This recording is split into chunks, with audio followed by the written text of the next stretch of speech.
कई लोग तो ऐसे हैं जिन्हें आज तक हनुमान चालीसा पढ़ने नहीं आया, आज तक कोई चालीसा, चाहे गायत्री चालीसा, चाहे लक्ष्मी चालीसा हो, चाहे शिव चालीसा हो, पढ़ना ही नहीं आता, बस बैठ गए भगवान के सामने और पढ़ लिया आसन लगा के। नहीं नहीं नहीं नहीं, चालीसा पढ़ने का भी एक नियम है।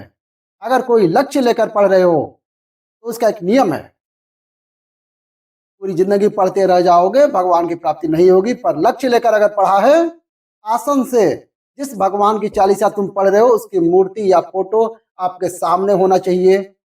एक घी का दिया, अगर हनुमान चालीसा पढ़ रहे हो तो या तो घी का दिया लाओ, वो भी गाय के घी का। हनुमान जी प्रकट कभी नहीं होंगे कोई दूसरे घी का दिया जलाओगे तो। घी का दिया लगाइए अगर चालीसा का पाठ कर रहे हो हनुमान जी की। और बहुत ज्यादा संकट है, बहुत ज्यादा परेशानी है, तो हनुमान चालीसा का पाठ करो तो तिल्ली के तेल का दिया जलाओ।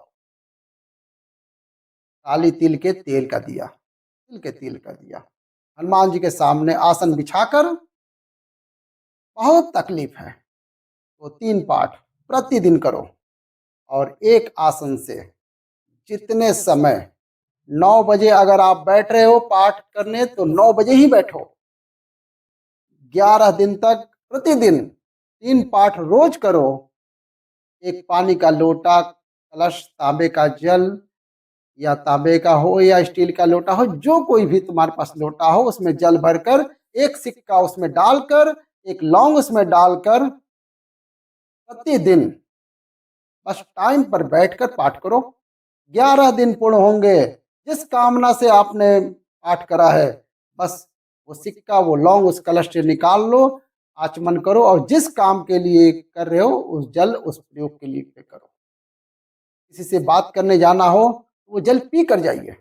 कोई से हाथ मिलाना है तो वो सिक्का, वो लौंग अपने हाथ में लेकर जाइए अपने साथ। राम जी जब गए, हनुमान चरित जब कहता है, राम जी जब जाने लगे तो हनुमान जी से कहा कि तुम क्या चाहते हो। हनुमान जी बोले, मेरे को जाना है। जहाँ राम वहाँ हनुमान। हनुमान जी जब जाने लगे, कहने लगे मेरे को जाना है, तो बोले न, तुम्हें सबसे ज्यादा प्रिय क्या है। तो हनुमान जी बोले सबसे ज्यादा प्रिय राम प्रिय है। तो एक बार जिस समय देवर्षि नारद का अपमान हुआ, विश्वामित्र बाबा का अपमान हुआ, उस समय पर एक राजा ने जब अपमान करा, तो उसमें तुमने राम नाम लिख कर एक जगह बैठा दिया और बोला तुम राम नाम जपते रहो। उसने राम नाम जपा, तब हनुमान, याद कर, मेरे सम्मुख में तुम खड़ा थे और युद्ध होने वाला था, तो तूने क्या कहा था, प्रभु आप इसको मार नहीं सकते क्योंकि ये आपका नाम ले रहा है। राम से बड़ा होता है राम का नाम, आप इसे मार नहीं सकते। तब आपने ये संवाद कहा था, हनुमान बता।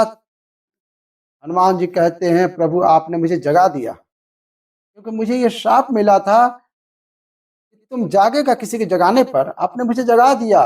इसलिए हे नाथ, अब मैं जाना नहीं चाहता, सत्संग करना चाहता हूँ।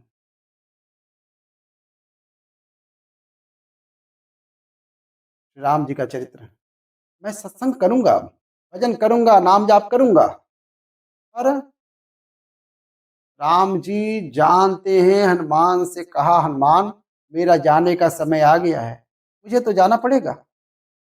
सीता पृथ्वी में चली गई, मुझे भी जाना है। मैं सरयू के जल में अपने प्राणों को त्याग दूंगा, मैं इस मानव के शरीर को त्यागना पड़ेगा। हनुमान जी बोले त्याग दो, त्यागने में क्या दिक्कत है। पर दिक्कत एक बहुत बड़ी है। तो राम जी ने जैसे ही कहा दिक्कत बहुत बड़ी है, तो हनुमान जी पूछे ऐसी कौन सी दिक्कत।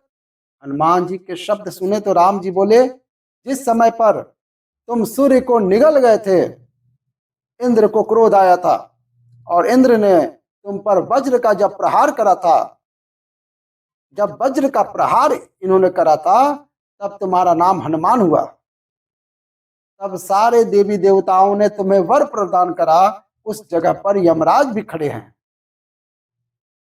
तो यमराज ने तुम्हें वर दिया था कि जहां हनुमान होगा वहां यमराज नहीं होगा।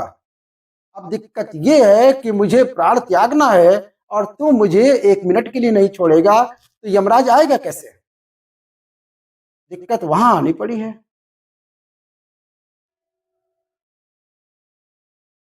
हनुमान जी मुस्कुरा कर बोले राम जी महाराज से, प्रभु मैं आपके बिना रह नहीं सकता। तो राम जी बोले, मैं भी जानता हूं कि तुम मुझे मेरे बिना रह नहीं सकता, पर एक काम तो कर सकता है ना। क्या? मैं अगर कोई काम बताऊंगा तो तू करेगा कि नहीं करेगा? हनुमान जी बोले, आपका काम और मैं ना करूं, ऐसा कभी हुआ है? जरूर करूंगा। ठीक है। बस अब राम जी महाराज ने सोच लिया कि हनुमान को जाने से पहले काम पर लगा दो। अब वो कौन सा काम था? बोलो भाई। हनुमान जी को कहाँ काम पर लगाया श्री राम जी ने? किस जगह पर काम पर लगाया? अरे सभी ने रामचरितमानस सुनी है, जल्दी बताओ। राम जी महाराज ने प्राण त्यागते समय, सरयू जी में प्राणों को देते समय, राम जी ने हनुमान को किस काम में लगाया था? कि राम जी ने अपने हाथ की एक मुद्रिका जिस पर राम लिखा था, वो मुद्रिका अयोध्या की एक जमीन में डाल दिया और कहा हनुमान से जा जरा ढूंढ के ले आ। उन्होंने कहा मैं अभी ढूंढ के ला रहा हूं। हनुमान जी धरातल रसातल भूमि के नीचे पाताल में चले गए उस मुद्रिका को ढूंढने के लिए जिस पर राम लिखा था। और हनुमान जी पूछते भी जा रहे थे, राम कहाँ है? राम की मुद्रिका पड़ी थी, कहाँ है? राम की अंगूठी है। और राम का ही सत्संग करते हुए जा रहे थे। राम जी चले गए सरयू में, क्योंकि हनुमान अगर होगा तो यमराज नहीं आ सकता। हनुमान को यहां से हटाना पड़ेगा, तब यमराज थोड़ी देर के लिए आ सकते हैं। तब यम आए, यम अपने नियम को करेंगे, चाहे कृष्ण हो चाहे राम हो।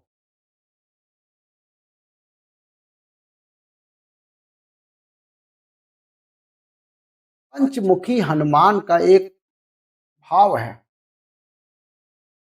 महाराज। जैसे बहुत ज्यादा तकलीफ अगर व्यक्ति को हो रही हो, बहुत ज्यादा कष्टमय जीवन चल रहा हो, हार गए हो हर जगह से और तकलीफमय जीवन चल रहा है, तो पंचमुखी हनुमान का एक शिव महापुराण का और स्कंद पुराण का एक बड़ा सुंदर मंत्र है। उस मंत्र का एक बार हमारे साथ में बोले, ओम नमो हनुमते रुद्रावतारय सर्व शत्रु संहारणाय सर्व रोग हराय सर्व वशीकरणाय रामदूताय स्वाहा। बस इस मंत्र को हाथ में काली तिल लेकर, एक जौ लेकर और गूगल लेकर, थोड़ा सा उसमें गाय का घी डालकर, कंडे को या अग्नि को जलाकर इस मंत्र का 11 बार 21 बार जाप करके अपनी कामना करके छोड़ दीजिए। ऐसा भी रोग हो, बीमारी हो, कष्ट हो, दुख हो, तकलीफ हो, 21 दिन के अंदर वो आनंद आना प्रारंभ कर देगा। इस मंत्र का, स्कंद पुराण का, शिव महापुराण का ये मंत्र, ये पंचमुखी हनुमान का है, सुख देगा। और एक और चीज याद रखिए महाराज, यदि कोई काम के लिए जा रहे हो, कोई व्यापार के लिए जा रहे हो या नौकरी के लिए जा रहे हो, लग ही नहीं रही हो, बहुत तकलीफ आ रही है, सर्विस ही नहीं लग रही है, बहुत कष्टमय जीवन है, तो निवेदन करूंगा 5 पीपल के पत्ते पर बेसन के 5 लड्डू घर में बने हुए, गाय के घी में बने हुए 5 रख लो। उस लड्डू के बीचों बीच एक आटे का दिया और उसमें तिल्ली का तेल डालकर इसी मंत्र का प्रयोग करके पंचमुखी हनुमान का, किसी भी हनुमान के मंदिर में जाकर, दक्षिण मुखी हनुमान मंदिर में जाकर उसको रख के चले आइए। इसके बाद उस काम के लिए जाइए, आपका काम सफल होगा। आपको किसी के आगे हाथ नहीं जोड़ना पड़ेगा, किसी के पाँव नहीं पड़ना पड़ेगा, तुरंत काम होगा। बस इस मंत्र का स्मरण करके पंचमुखी हनुमान का जो मंत्र है उसे आप जाप करके जाइए। अच्छी लगी कथा, अच्छी लगी तो प्यार से लाइक कीजिए और ऐसी कथा सुनने के लिए हमारे चैनल को सब्सक्राइब करके, अगर आप यूट्यूब पर देख रहे हैं चैनल को सब्सक्राइब करके बेल आइकन दबा दीजिए, और अगर फेसबुक पर देख रहे हैं तो उसे शेयर करें। Like, comment, share. हर हर महादेव।